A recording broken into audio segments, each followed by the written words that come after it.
following is a presentation of the Belly Up Sports Media Network.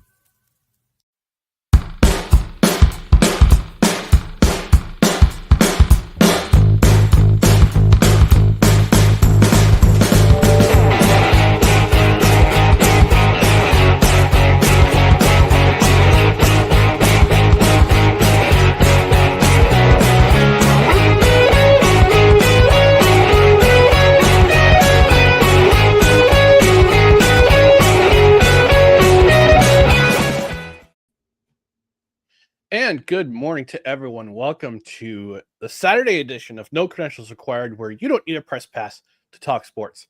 We are proudly presented by the Belly Up Sports Media Network. My name is Ryan McCarthy. I'm one of your hosts. And to my right is a man who recently said no to Chicago Bears head coaching for their vacant head coaching position, Dustin Henry. Dustin, how are you doing today? I had to turn him down, because I know they wanted to reach out to Pete Carroll. I said I can't bulldoze Pete like that. If he still wants to coach, he deserves a shot. And I knew they were going to be reaching out to Mike McCarthy, even though I know no relation, Ryan. I know he is a close personal friend, so I didn't want to do one of your friends like that. And most importantly, the Bears apparently tried to reach out to Mike Tomlin and the Steelers about the possibility of trading for Mike Tomlin. And he said effectively, don't waste your time. Tomlin is staying in Pittsburgh. I predict it right now. The Rooneys are not going to fire him. That's it. Schefter reported that the Bears are reaching out to trade for him, and one mystery team supposedly also inquired about the availability of Tomlin's services, but he's not leaving Pittsburgh. Sorry, everybody. But on that note, good morning, Ryan. Happy to be here with you. And I just want to say at the top of the show, I know I've said it before, but it's real. Sometimes when I got stuff going on in life that I'm not really looking forward to or I'm not super jazzed about, this is something I'm always jazzed about. Thrilled to be here this morning with you. And for anybody watching and listening, we hope we can do the same way. We'd like to help you through tough times with this podcast. We hope to bring you a little bit of laughter along the way with a touch of sports knowledge and increasingly a lot more talk about food, which I am here for. Yes, absolutely. Well, before we get into everything, we just want to remind you, got some business to take care of. I don't know if you've ever watched the YouTube channel Doug in the Business. I have not watched this. So it's a guy who's got 4 cats. He's got 4 orange cats. He's got 3 orange cats. One's like a black and white cat. Black and white cat's name is Doug, and he's like the boss. Okay, because they wear collars with a tie. Nice. It's hysterical. It's like, what are you doing, guys? We're doing business. I'll send you the video. Actually, I'll find this short. It's hysterical. But all right. In the meantime, we have some business to take care of. Follow us on social media: Facebook.com/NoCredsREQ, Twitter and Instagram @NoCredsREQ, and YouTube.com/NoCredsREQ. Also, check us out on BellyUpSports.com, and also subscribe to the podcast wherever you find podcasts, including Apple Podcasts, Spotify. I can't talk today. Spreaker, Amazon Music, iHeart, TuneIn, and Pandora. And don't forget to get yourself notified on Twitter and on YouTube. That way you know when live videos go up, or clips of the show go up, or just general show announcements go up for this podcast. Rate, review, comment. This is a live show, Saturdays at 10 a.m. Eastern. We'll be back on Tuesday. Time to be determined. Trying to figure things out with the new transitions, which are coming soon. So, but we'll figure it out in the meantime. But rate and review, comment on the podcast side. Give us a 5-star rating. If you're on a platform where you can review, leave us a nice review. If you're on Spotify and you're subscribed, leave a comment. Also, we're a live show. Also, if you're watching on replay, leave a comment as well. And Dustin, I happen to notice on my watch that doesn't exist. It's a particular time of the day. Well, I think the battery on mine stopped, but or my watch has stopped, but it's still. I think it stopped on chime time. It's chime time.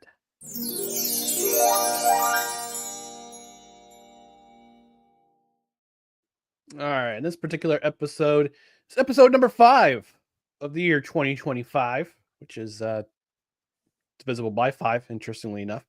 We've been talking about our favorite athletes to ever wear a certain number. So we started the new year with the number 1. Now we're up to number 5.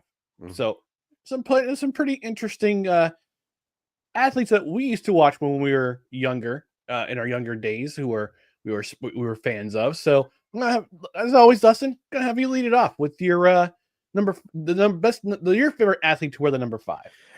This one, nothing really stuck out to me when I first started researching it and looking, and sometimes like if you watched my appearance on the what was it, the 1420 Sports Bar podcast. Yes. With Brett Redlinsky, who my number 11 is going to be. Anybody that watched that, who my number 11 is going to be. But 5 was not one of those numbers. It's not one of those ones that stuck out. So I was thinking, and you know what? I came upon Albert Pujols. One Albert Pujols. And because I always liked Albert, he was one of those guys that I did always kind of root for, even though he was on the Cardinals. I just felt like he just seemed like a classy guy. And I love the way he carried himself. And also, guess what? He's a great hitter. Hitter. Like home run hitter. Yeah. Great home run hitter, but also his batting average, if memory serves, and I'm doing this right off the dome, he could hit for power, obviously, but also for average. He was not like one of these guys and I'm not doing this to throw shade, but David Ortiz, it's true. He was a golf ball hitter. He either knocked it out of the park or he struck out, except against the Yankees. Love him or hate him, Ortiz was clutch against the Yankees, but Albert Pujols was not like that from my memory. And I just always thought he's a big star and stuff, but he was always kind of like big star in a smaller market. I am not going to sit here and call St. Louis a small market because it's not. No, it isn't.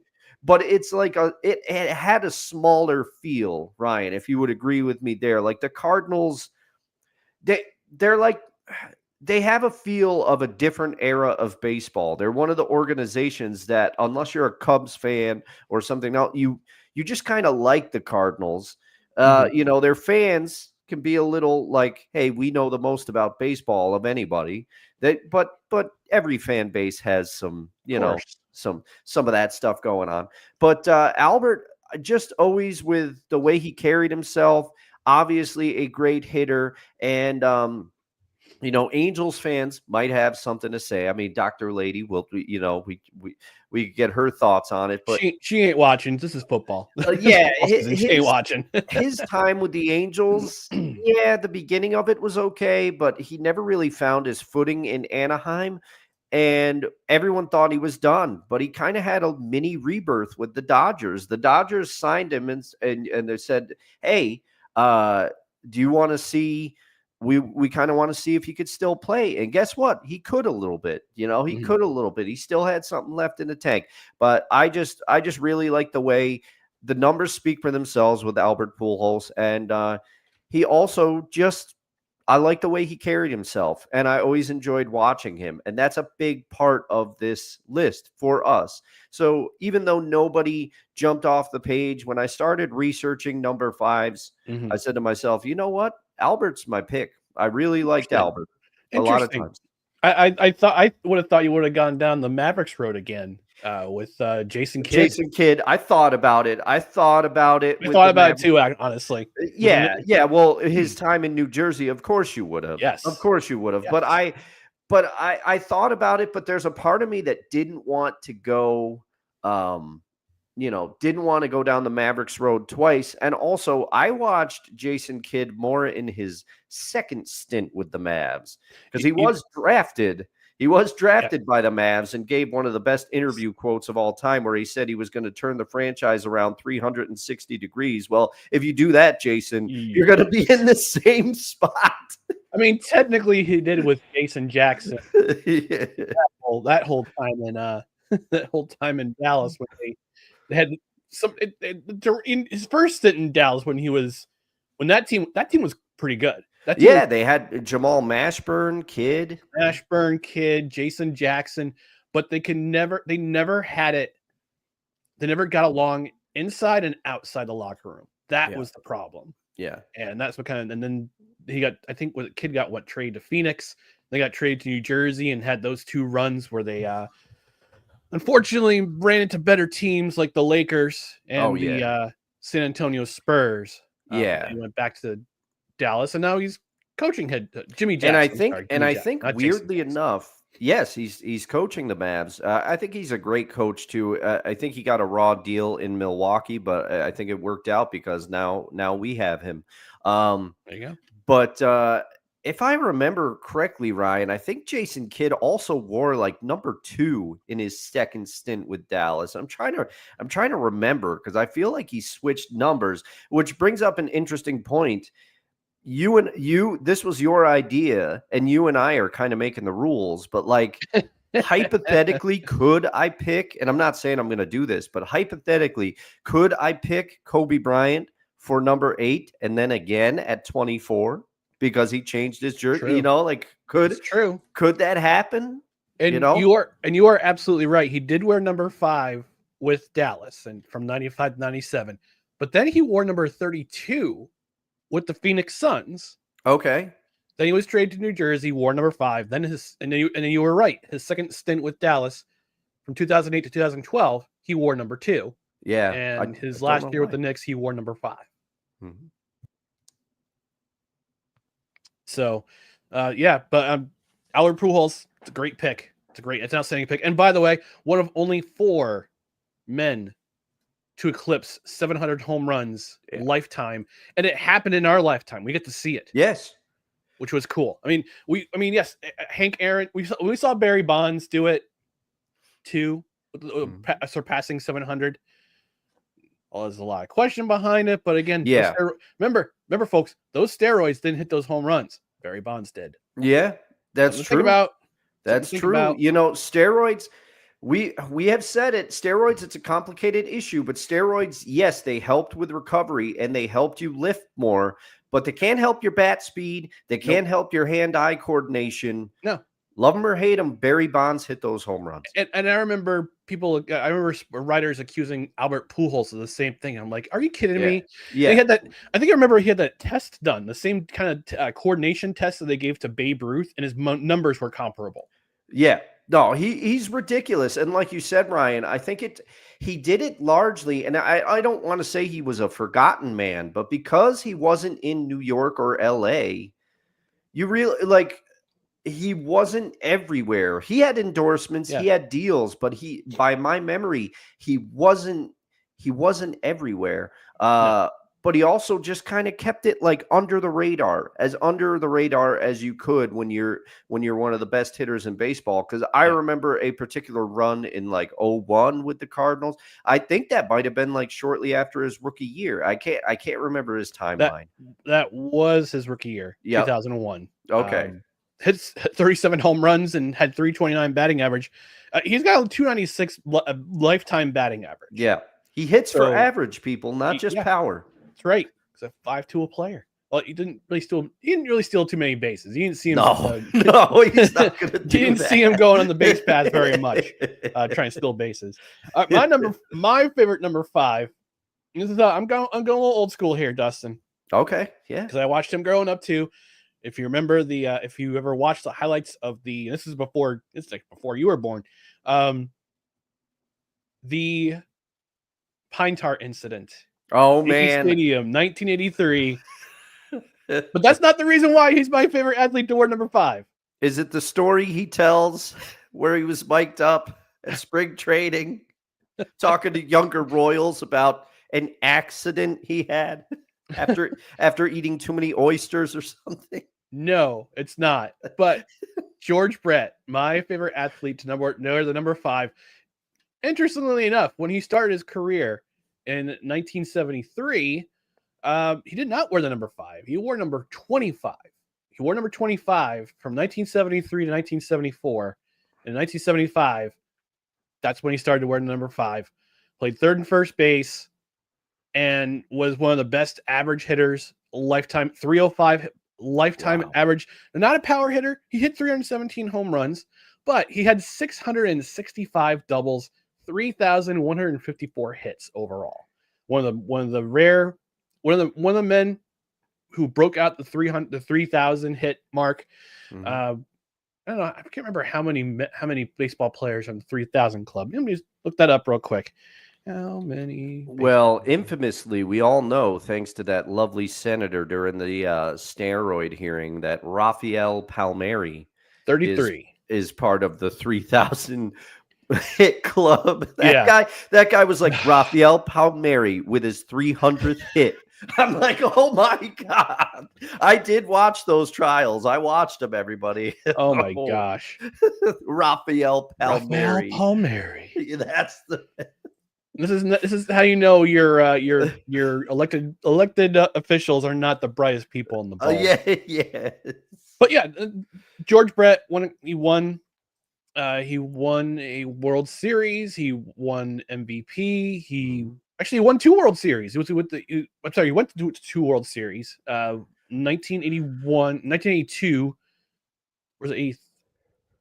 So it was 82. 82 with the Royals when they lost to the Phillies. Or was it 83? I can't remember off the top of my head. But yeah, he did go to the 85. He did win the 1985 World Series.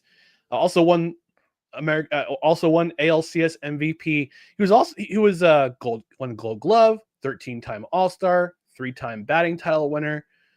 He was 3-time Silver Slugger. So this guy could hit.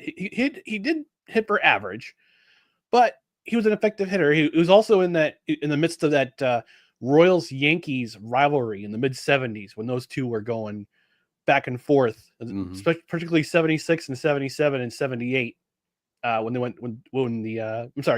76 and 77 during the ALCS where those were heated. But yeah, I mean, George Brett was, as a kid, I admired him because he was a great hitter, great fielder too, pretty decent fielder. So, but can't remember off the top of my head when they went to the World Series. I want to say, I know it was 85. Cardinals fans don't watch. Cardinals fans have a lot of animosity towards from that 1985 World Series. But yeah, he was one of the greatest hitters of all time. One of only 33 baseball players to ever hit 3,000 hits. And yeah, just a great hitter and a great fielder, great baseball player overall. So when they lost to the Phillies, is that the series you were thinking of? I was thinking maybe it was 1980. That's 1980. Yep. That's what I thought. Because I did some real-time research. They lost to the Phillies in 1980. Yeah, because it was Phillies, Dodgers, Phillies in 80, Dodgers in 81, Cardinals in 82, Orioles in 83, Tigers, Royals, Mets, Twins, Dodgers, A's. Oh man, you went on a run. You went on a run there. That's pretty impressive. Encyclopedia Britannica strikes again. I know. I will say that is one of the best nicknames I've ever given you. Thank you. Got a variety of them. All right, let's go to the comments. Before we go to hot food takes, let's go to the comments. The pink hand of Sapna appearing. Sports ball. Mike Patton joining us for the first time.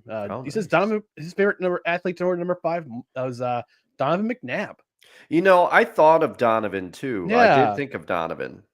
War number 5. Syracuse's own. Yep. War number 5 at Syracuse and for the Philadelphia Eagles. Doesn't get a lot of respect though. No. It didn't come up in conversation of elite quarterbacks from the 2000s. Yeah. We always think of the Tom Brady's. We always think of the Aaron Rodgers. We always think of different quarterbacks. But Donovan McNabb, man, that guy could play. Oh, yeah, he could. And I think he's a victim of that was really when, with the exception of 2004, because they did, and it's largely because they acquired Terrell Owens. But the Eagles were that team of the early 2000s, late 90s that they just couldn't get over the hump. They would get as far as like the NFC Championship game, and they had that rivalry with Tampa Bay when Tampa had that great defense, with Sapp and Derek Brooks and all those guys there. Mm-hmm. So I think that Donovan's a little bit of a victim of that. Yeah. Mike goes on to say, you're right in terms of St. Louis not being a small market. This is my Cubs fan. I respect them, but I don't like them. Mm-hmm. That's okay. Yeah, it's a rivalry. It's another rivalry right there. Yeah. Mike also says Jimmy Patton and Jason Kidd were both dating or going after Tony Braxton. I remember that. That. Yeah. That caused some issues with team chemistry. Yes, indeed it did. Indeed it did. Julie from Michigan joining us. She says, hello, gentlemen. Hello. She says, David Julie. Montgomery, number 5 for the Detroit Lions. How did we know you would pick a Lions pick? There we go. I'm surprised she didn't say Hank Greenberg, but she wasn't around to say Hank Greenberg. So, honorable number 4 from our last episode. Honorable mention for number 4 for me, okay. Paul Molitor. Oh, that's a great pick. I had to meet Paul Molitor too. Oh, nice. He's a great dude.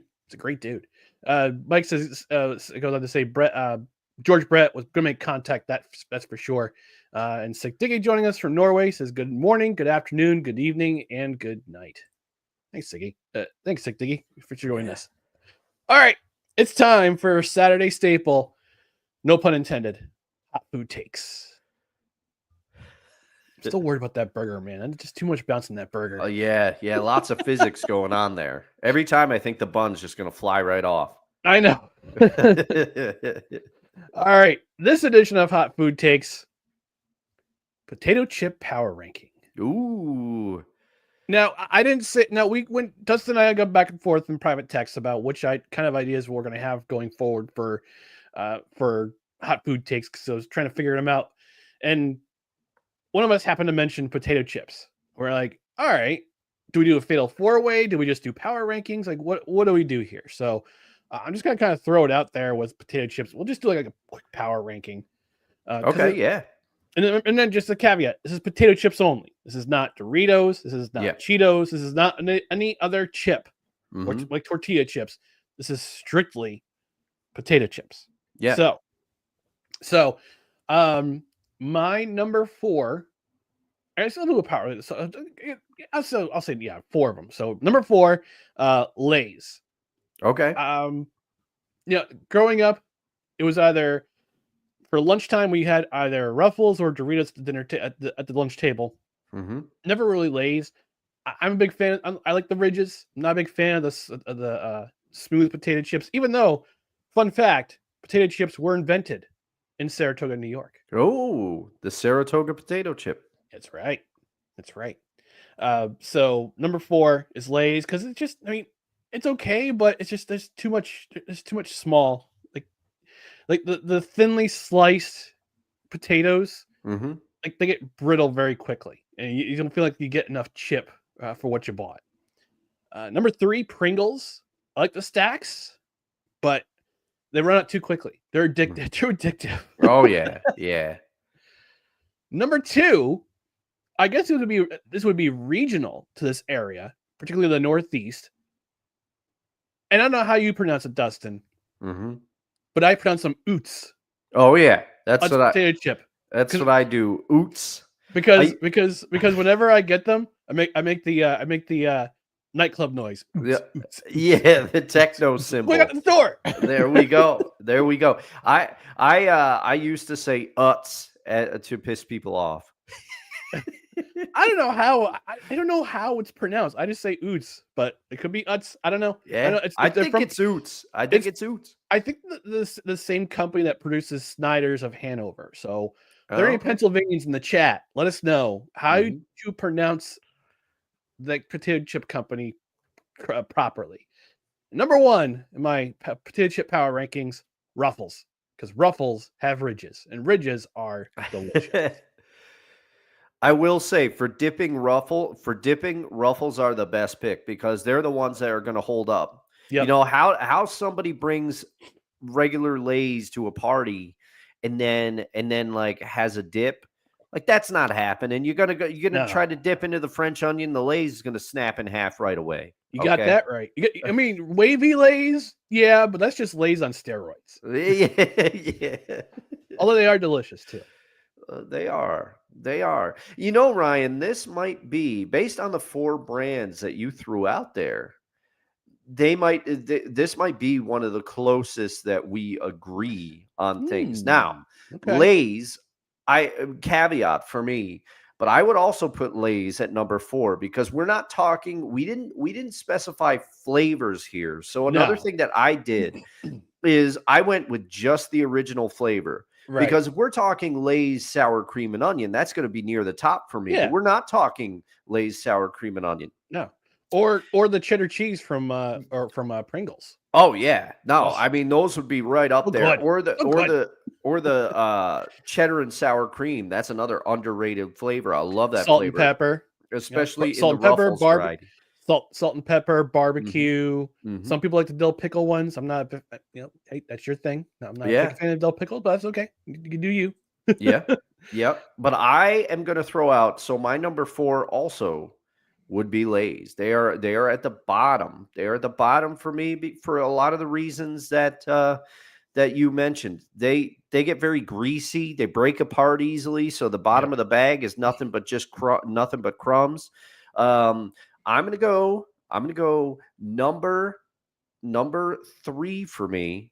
I'm gonna throw a brand of chip that you didn't throw on here. I'm gonna throw Cape Cod on there. Ooh, I like the kettle Okay. cooked for Yeah. something a little different, something that holds up a little. They got some nice flavors. I like the dark russet variety of that.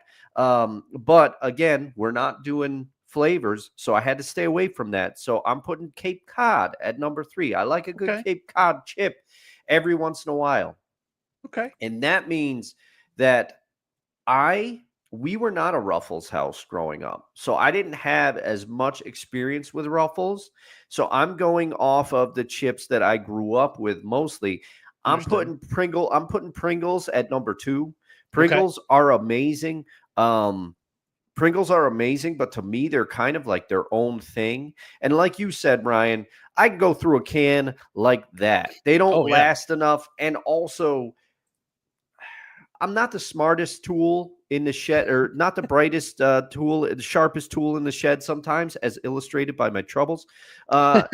I used to hate as a kid reaching into the Pringles can to try to grab the chips at the top because you could never just take one. You're always taking a stack out, and then I'm just shoving them in my mouth like a heathen.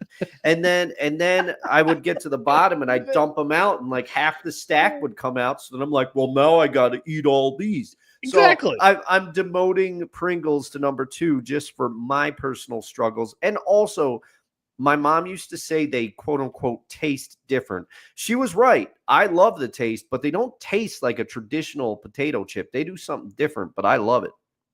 Pringles, number 2. Number 1 for me. This was a fight. Like I said, Ridges, Ruffles is a relatively new addition to my life. We ate them growing up, but it was mostly exclusively for dipping purposes. So I was never really savoring the flavor of the actual chip. So my number 1 is the aforementioned Oots. Was it because I watched a lot of Yankee games as a kid? Maybe. Well, not so much as a kid. I think Oots became a sponsor late, probably when I was in high school, around the advent of the Yes Network. But yeah, Oots is my number 1. I like their chip. It was a struggle to figure out whether Pringles was going to be number 1 or possibly Cape Cod, but Lay's is firmly at number 4. Number 3 is Cape Cod. Number 2 is Pringles. Number 1 is Oots. And let me just say, for anyone that grew up with Wise potato chips, I'm sorry. Okay, they're a ripoff. Wise makes some other good snacks, but their regular potato chip, it can't even be it. If there was an option to put in 100, that's where I'd put Wise, okay? And half the mini bags, the delis out there, stop getting Wise, because when I get a great sandwich and I see the Wise chips, super disappointed, because then I open the bag. I got a bag years ago. It was just air. There was nothing in the Wise bag. Nothing, so I couldn't even.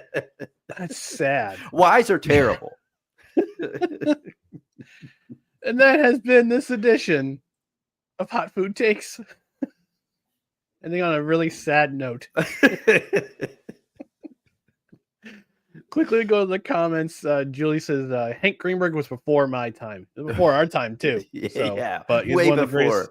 one of the great hitters of the 1930s. She also says, "Good call on Pringles. Those things are lethal."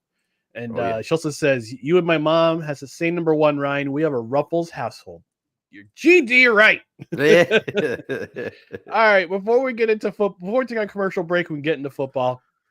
Yesterday, Roki Sasaki, one of the highly coveted Japanese pitchers on the market this year, this off season, announced on Instagram that he was signing with the Los Angeles Dodgers.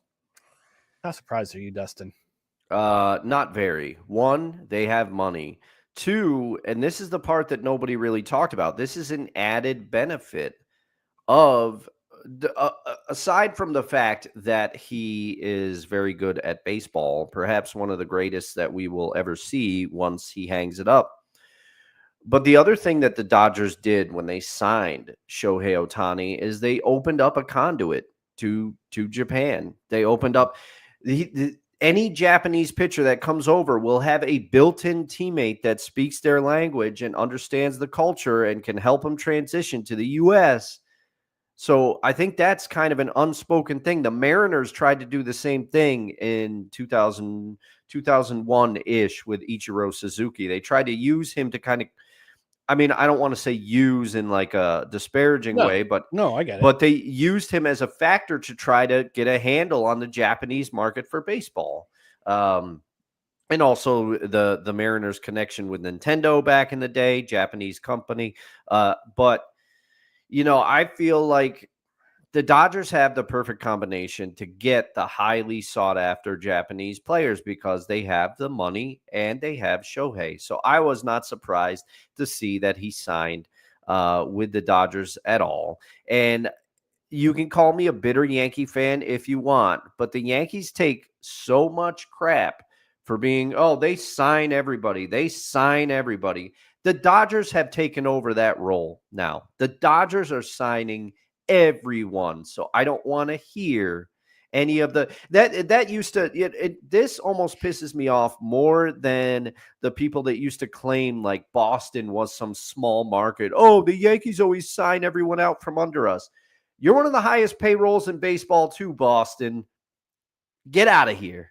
All right. So, but I am not surprised in the least. And I'm excited to see what he can do, because I'll be candid. I did not know much about this player's career prior to this news breaking. So I'm excited to see what he can do. But I think another added benefit of the Shohei signing is there is a conduit to Japan. He probably still has friends there. He probably still knows who some of the great players are. And I think this is just the first example of that. Yeah, I mean, for me, it was not surprising at all. This banner is mostly for sarcastic purposes. Yeah. So sarcasm heavily implied here. And yeah, you're right. The Dodgers have a conduit with Shohei Ohtani to bring in more Japanese players. I have a conspiracy theory. I'm putting my tinfoil hat on here. Oh, all right. I think the Dodgers are trying to sign the entire roster from the 2022 Major League the Baseball Classic Japan team that won the whole dang thing. Oh man. Yeah. So and by the way, the Dodgers started this whole they sign everybody thing. They're the ones who were the first ones to award the richer contracts in baseball. See Kevin Brown, 1998. Yeah, that was a huge deal. The first $100 million year. The first $100 million contract, excuse me. So, yeah, this is the least surprising signing of the offseason. You as soon as Sasaki announced he was being a free agent, you knew he's like, oh, come on, this is a no-brainer. This is a slam dunk. And as soon as we heard the Padres say, yeah, we're out, because apparently the Padres were looking to get him, the Mets were looking to utilize his services.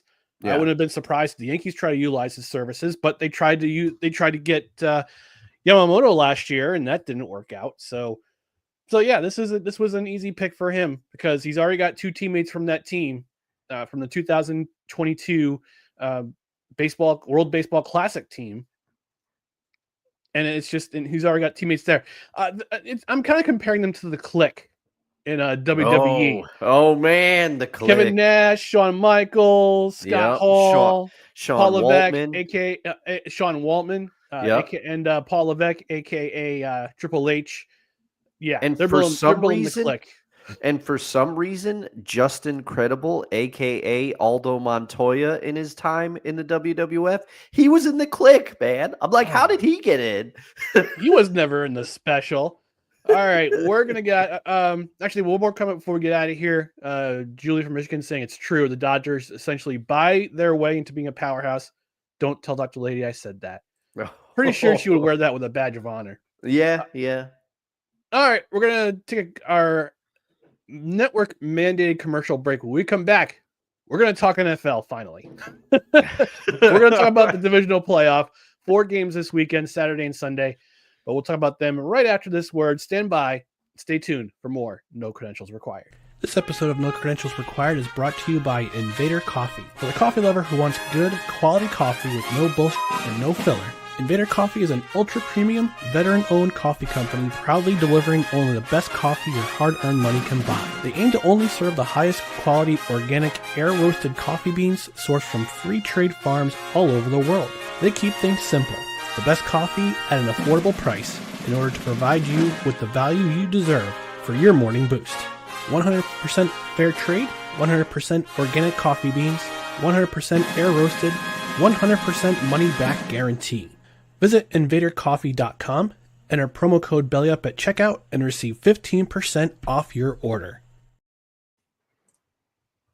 Thank you, handsome voiceover man. Invader Coffee.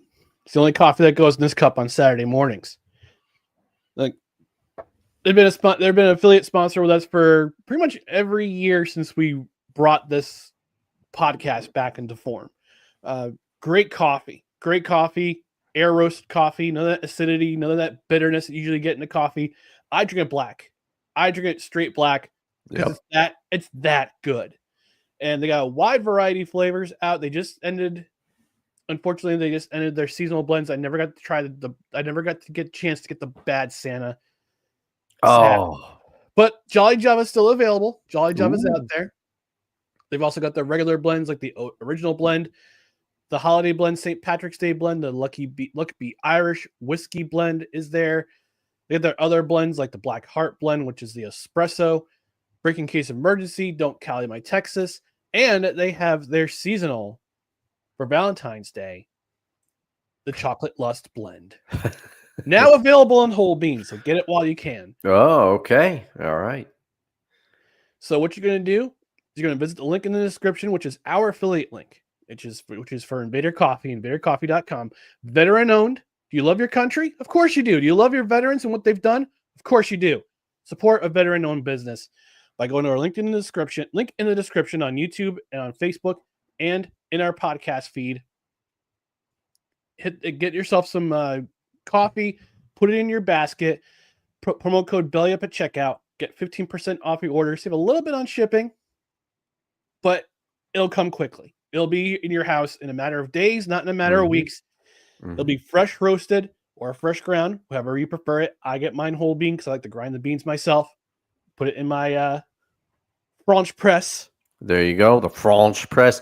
I was in a little bit of a rush this morning, Ryan, so and also the Bad Santa that I did get was only available in pre-ground, so I used my Keurig this morning. I have the reusable K-cups, but this is what's in this cup, and I'm going to go get some Jolly Java after the show, and I'm going to use the code because I didn't try Jolly Java this year, and I'm going to go grab it because I remember it being very good, and I'm interested about this Black Heart blend. I think that's one of the only ones that I have not sampled yet, so maybe I have to get that, and I'll also check to see if the K-cups are available in their OG blend again, because sometimes I like to bring those to the office, change it up a little bit from a company that rhymes with Bleen Blounton.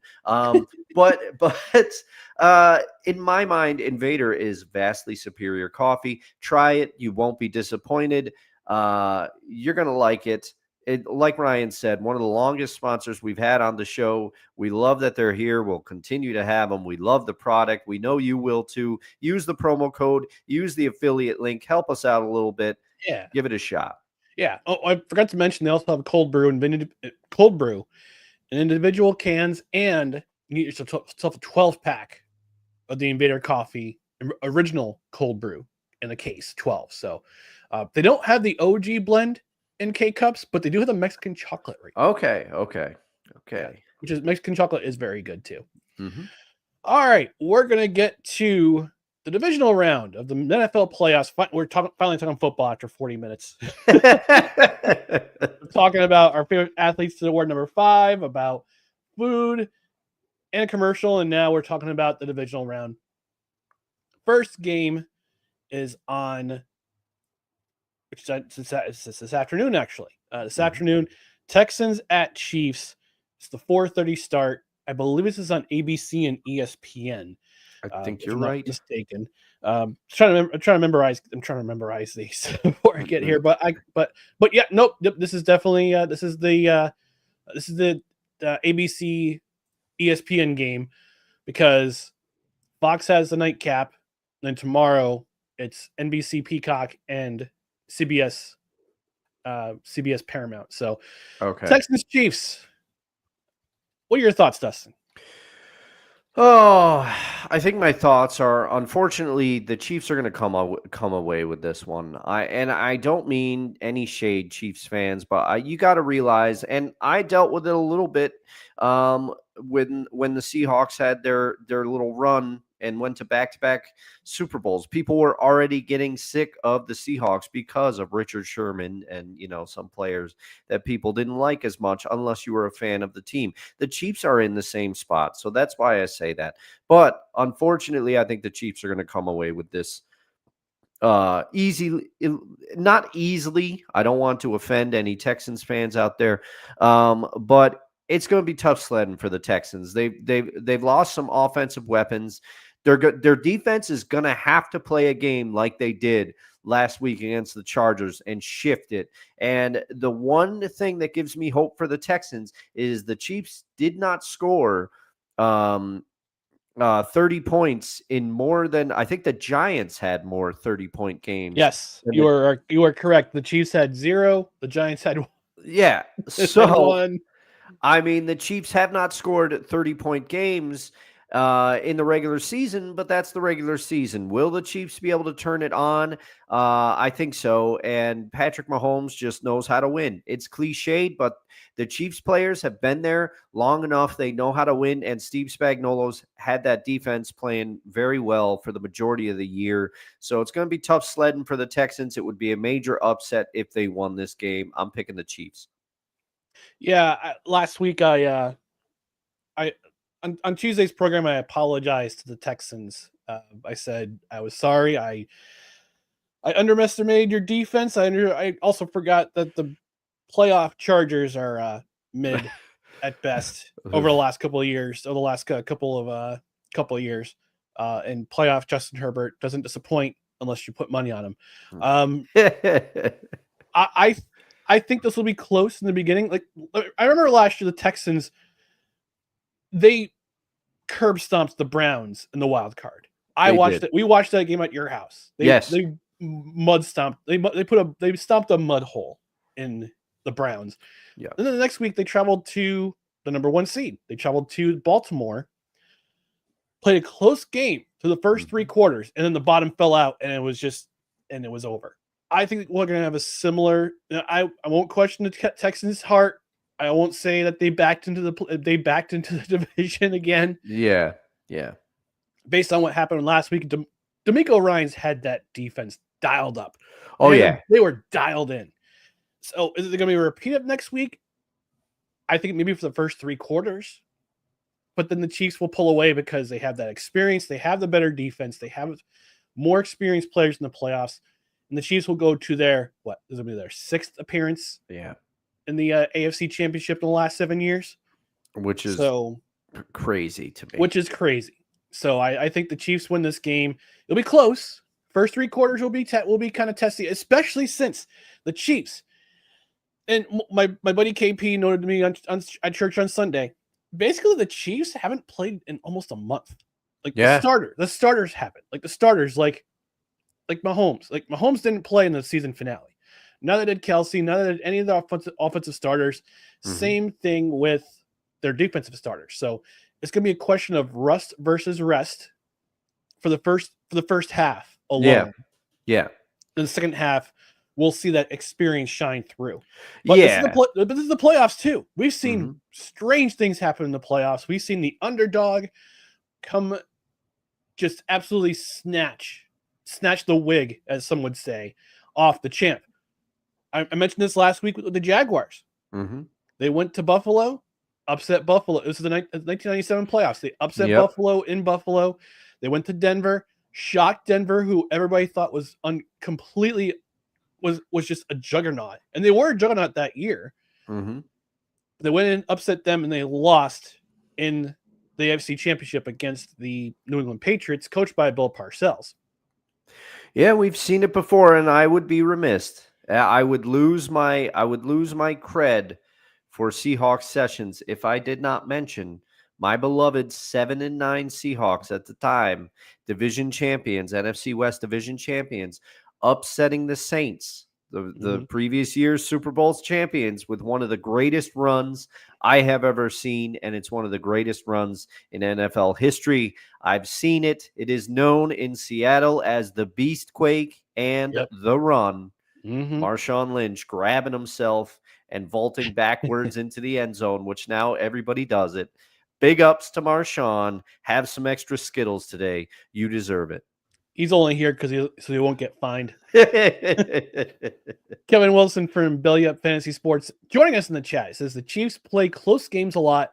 That line makes me nervous. I'm looking at the line right now on ESPN's page from ESPN Bet.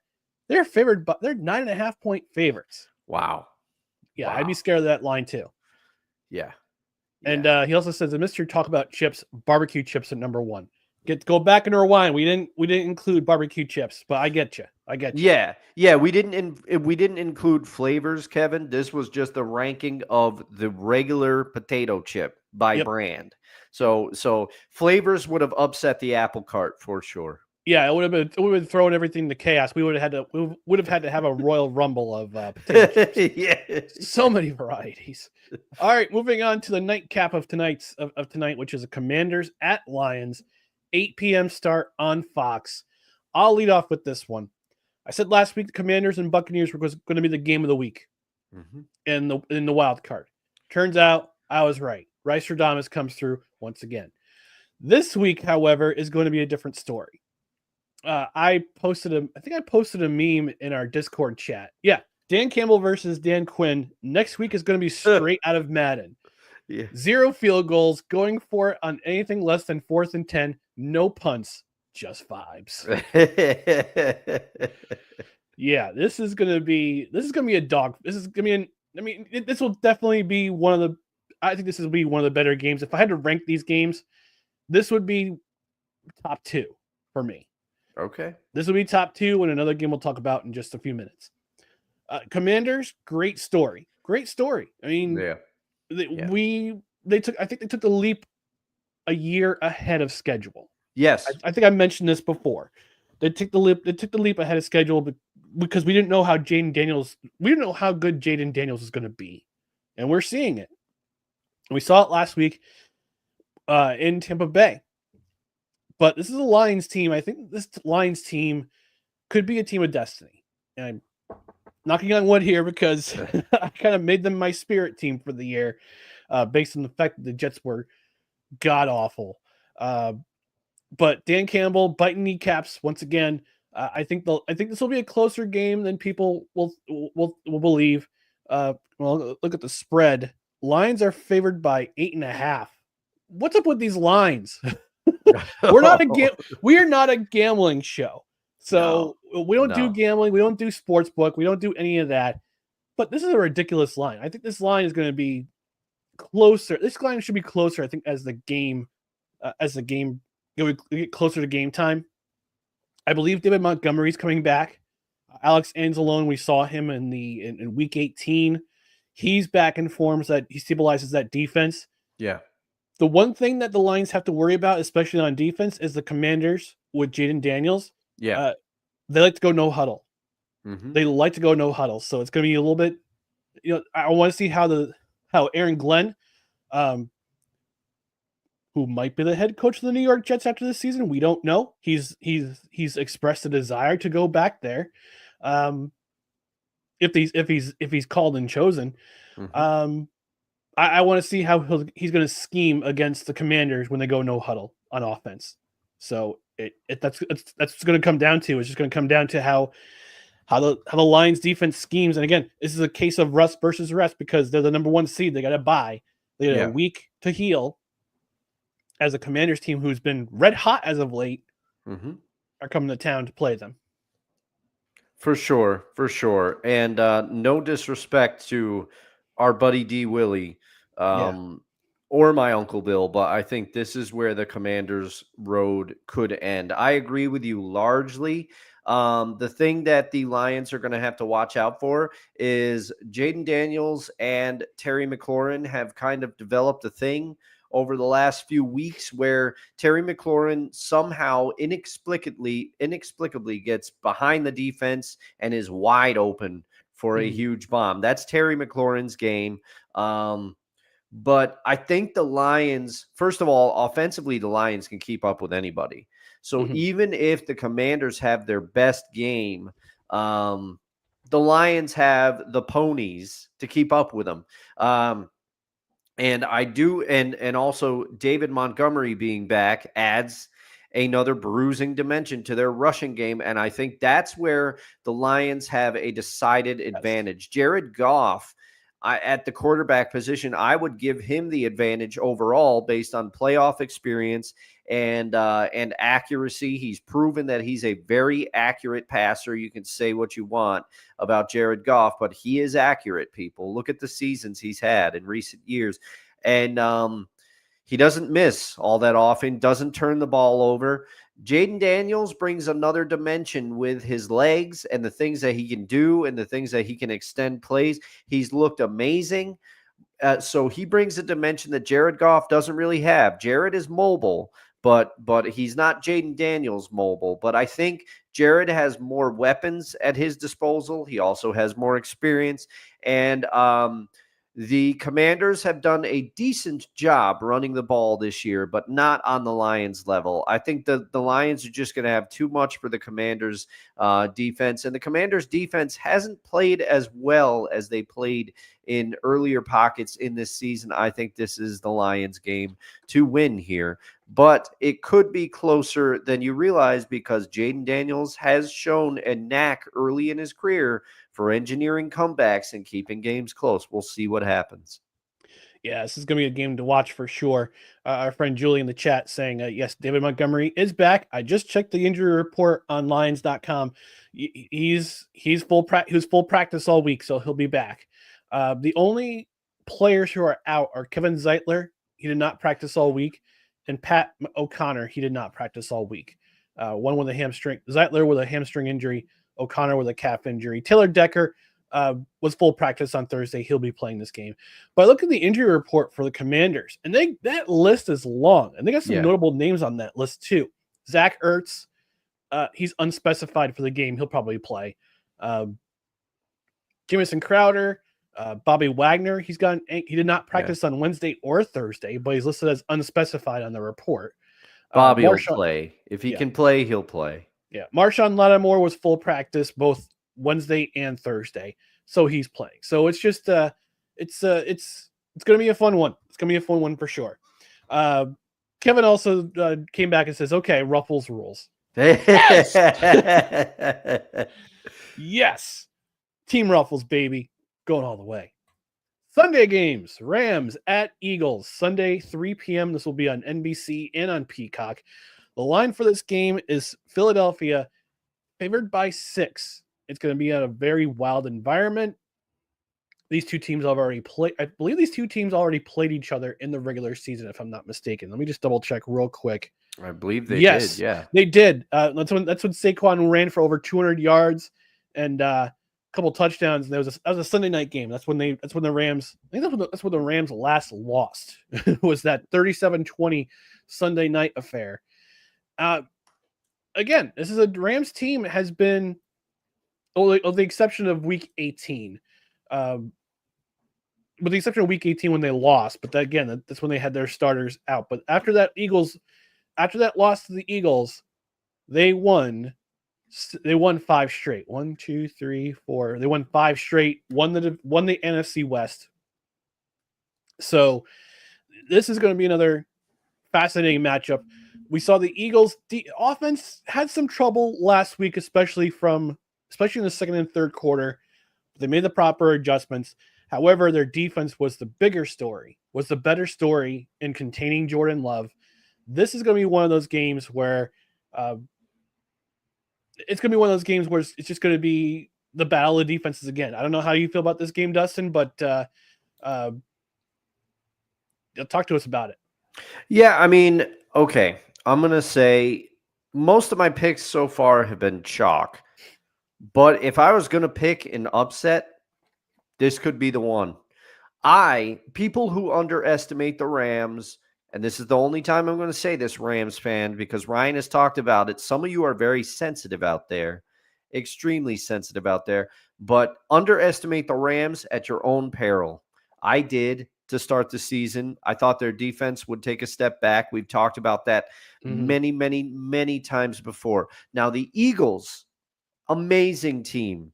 Amazing. Not to dismiss what Saquon has done, not to do anything to take away from the season, but the Rams could pull this upset off. I see the Eagles train possibly ending here, which is unbelievable for me to say, but Matthew Stafford, it's not his first rodeo. He's got playoff and Super Bowl experience, and he knows how to use a cliched term. He knows how to throw guys open.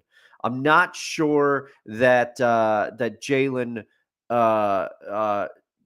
Hurts knows how to do that as much, although Jalen brings another dimension. The Eagles have a lot of ways to score, and this is not to underscore. The Eagles defense has played very well, but I got to say, there's something in me saying that the Rams could gear up for the upset here. Now, they would have to stop Saquon because, as you just said, he shredded them the last time they played. But Kyron Williams is no slouch either. If they can get the run going and then Puka Nacua and Cooper Kupp start doing what they do, the Rams could be very tough for the Eagles. I'm kind of crazy, but I feel like this is the pick that could be an upset. I'm picking the Rams here. Interesting. Yeah, this game is going to be closer than I think. This game's going to be really close too. This is a 6-point spread, which is really interesting for this type of game. It's high stakes. Obviously, it's win it, survive and advance. Always been the case like that in the NFL, in the playoffs for the longest time. Win and advance. This is going to be, again, I think this is going to be a defensive battle. It's going to be a battle between the two defenses. Eagles were one of the top-ranked defenses in the league all season long. We saw that made evident last week when they forced all those turnovers off of Jordan Love. And special teams did too. The Rams harassed Sam Darnold last week. 9 sacks. Took away the run, harassed Sam Darnold to the tune of 9 sacks. We won't see that again in this game because Jalen Hurts is a lot more mobile than Sam Darnold, knows, and he has run plays designed for him where he can use the RPO. And the Rams did a great job last week of containing Aaron Jones. Aaron Jones is not Saquon Barkley. No, he's not. No, he's not. Aaron Jones is not Saquon Barkley. No. So if you have an anytime touchdown, any degenerate gamblers out there for Saquon Barkley touchdown, anytime touchdown, I think you might get it in this game. Otherwise, you'll be doing this. I am untethered and my rage knows no bounds.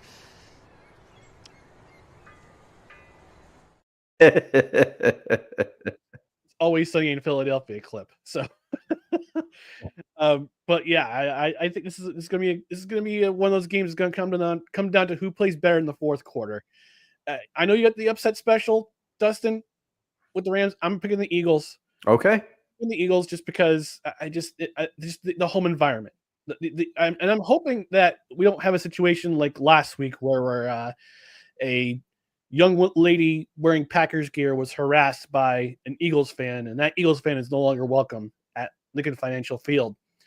But Oh, man. I have to wonder too if there's some more context to that incident. Yeah, I mean, that's just me. Yeah, there often is with stuff like this. You know, they're often, you only see the video at certain times and all the stuff. But still, in general, it's not that serious, everybody. If I was to watch, the 49ers, probably my most disliked rival currently. But if I watch a game with a Niners fan, if the Seahawks come out on top, I'm going to congratulate them, walk away. It's not worth getting all riled up over. And, but I realize sometimes alcohol fuels things. And also some people are just, some people are pissed sometimes. Mm-hmm. So, but don't take it so seriously. We love sports as much as anybody, but it's not worth throwing hands over. Come on. Yeah. And I know Philly's a different animal when it comes to sports. I get it. And that was just a cliche of it. So yeah. Snowballs at Santa, D batteries, and now Packers lady. We got a bunch of stuff. It's terrible. It's too bad. All right, the final game, which is I believe it's a spotlight game for the entire weekend. Ravens at Bills, Sunday 6:30 on CBS and Paramount Plus. The line is actually the Baltimore Ravens are actually favored in this game by 1.5. That's how close this game is going. That's how close this game is. ESPN has the predictor. Talk about razor thin margins. They have the razor thin margin is this. Their matchup predictor, according to their analytics, 50.3% for the Bills, 49.7% for the Ravens. However, the weather is going to play a big factor. 17 degrees at kickoff, 6:30 in Orchard Park. Yes, I said it. Orchard Park, not Buffalo. We can play that game all day long. This is going to come down to one thing and one thing only. Can the Buffalo Bills defense stop Derrick Henry and stop Lamar Jackson? Because I mentioned on this program last week over the past couple episodes. We saw what happened in the 2020 playoffs between these two teams. The Ravens went into Baltimore, had Lamar Jackson. People had that vibe of, Ravens could go to the Super Bowl. And Buffalo just stomped a mud hole in them. Yeah. On national television. And just absolutely beat them down. Mm-hmm. This time around, in this playoff matchup, Lamar Jackson has some help. Yeah. He's got some help with Derrick Henry. And this is exactly why the Ravens signed Derrick Henry. Mm-hmm. They signed Derrick Henry for moments like this. Yeah. And remember, in 2020, in the 2020 playoffs, he had huge playoff performances. Huge. On the Tennessee Titans run to the AFC Championship. They didn't beat the Chiefs in the championship. They were kind of overwhelmed towards the end. But this is when Derrick Henry. This is when we saw Derrick Henry for who he was. This is when we saw, this is how Derrick Henry. This is why Derrick Henry is now one of the best running backs in the league, if not the best running back in the league. If the Buffalo Bills defense, if Sean McDermott can scheme his defense, find a way to stop Derrick Henry early, get the crowd into it, the Bills come out on top. But if we saw what happened last week with the Ravens, 13 play drives, 13 runs. Yeah. Lamar Jackson and Derrick Henry both getting equal time. Mm-hmm. This is going to be, I think the Ravens will win. So I think it'll be the latter more than the former. So I'm going to go with the Ravens. If my nephew and my brother are watching, my nephew Christian, my brother Jeremy are watching, sorry, but not sorry. Yeah. This is my analytical brain, not my fan brain. I get it. but I think the Ravens will do just enough. This will be a close game for sure. Yeah. Four of these games have the potential to be close games. Unlike the wild card round, which sucked. But yeah, the wild card round was awful. But this game is going to be the best. This is going to be the game to watch. I think the Ravens are going to show what they're all about, and I think the Ravens have learned from the last couple of years what they needed to do in order to get over that hump and potentially go. They could be in New Orleans in February. Yeah, It's going to be the game that shows us if they have the stuff to do it. And I think with Derrick Henry giving help to Lamar Jackson, that could be very well be the case. And start on Sunday. Mm-hmm. Mm-hmm. And, you know, I really don't have much to add to this, Ryan, because I feel very similar to the way that you do. This game has the feel of two prize fighters lining up across from each other, and it's going to be who throws the knockout punch first. Except the problem is, I think the Ravens have a little bit more power in that punch. Just a little bit, because you cannot overstate the dimension that Derrick Henry adds to this team. And also, for all of the play of Josh Allen and that he may have played himself into the MVP, you got somebody on the other side. You mentioned that 2020 game where the Ravens kind of fell on their face a little bit the last time they played the Bills in the playoffs. This is a different version of Lamar Jackson. This is a evolved version of Lamar Jackson. Everybody is heaping praise, and deservedly so, how Josh Allen has evolved as a quarterback, and he's taking check downs now, and he's not trying to do too much, and he's really cut down on his turnovers. The same can be said for one Lamar Jackson, who also has Derrick Henry in the backfield. No disrespect to James Dalvin Cook, who ran all over last week. I think he had like 78 yards at the end of the first half. Yeah. He was running the ball. He got it going for Buffalo. He gave them another dimension against the Broncos, and the Broncos defense, very good. But the Ravens just have more horses than the Broncos did. See what I did there on offense. And Derrick Henry adds a whole other dimension.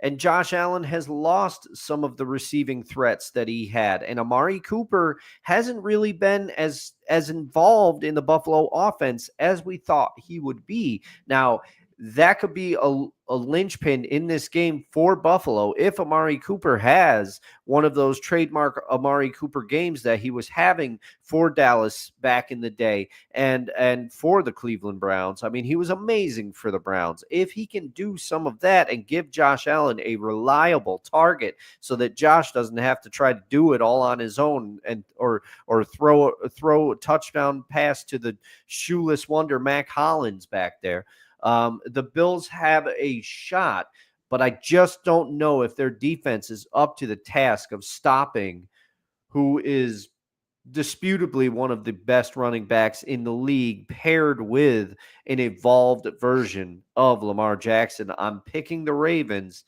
ever so slightly. This game's going to be a prize fight, and I'm sorry, I'm rooting for Buffalo because they've been waiting a long time.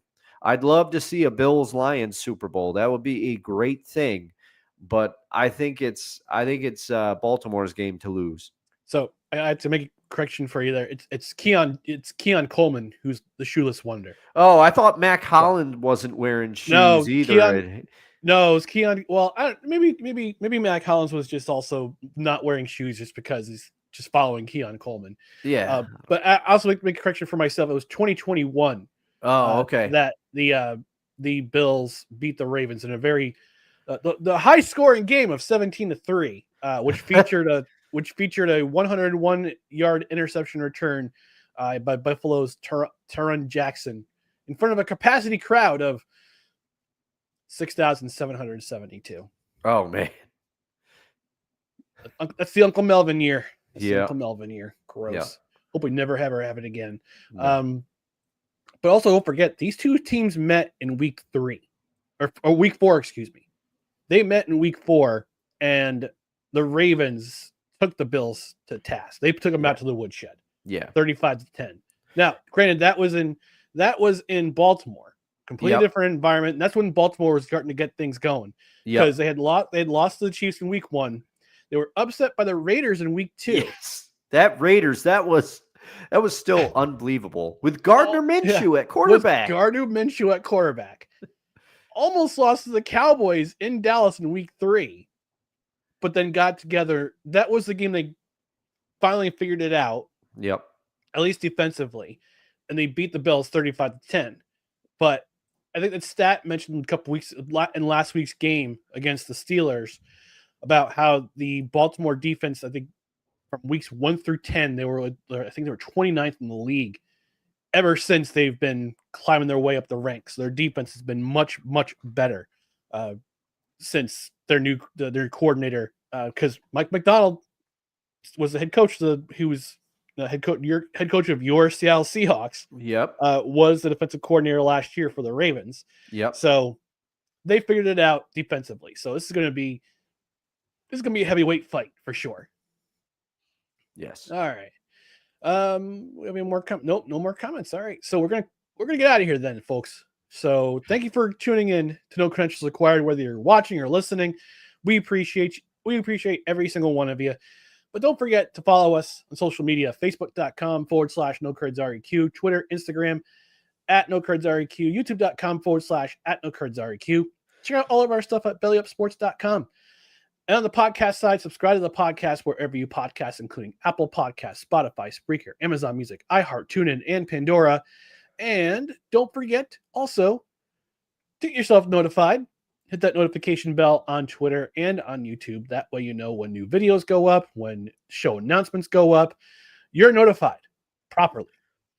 So we'll figure out time for Tuesday. We'll let you know. It'll be most likely on Twitter, on Instagram, and on Facebook. And on the podcast side, rate and review. Rate, 5-star rating would be helpful. If you're on a platform where you can review, leave us a review. We'll read it on the air. And if you're listening on Spotify, if you're watching on the replay, leave us a comment. We have plenty of comments coming through in the comment section on the live show.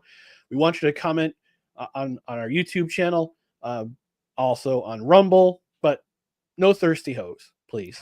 We're poor. We are. We're poor. Unfortunately. Yeah. Hopefully not for long. All right. We're going to get out of here, but thank you for tuning in to No Credentials Required, where you don't need a press pass to talk sports. We're presented by the Belly Up Sports Media Network. For Dustin Henry, I'm Ryan McCarthy. We'll be back on Tuesday. Time to be determined.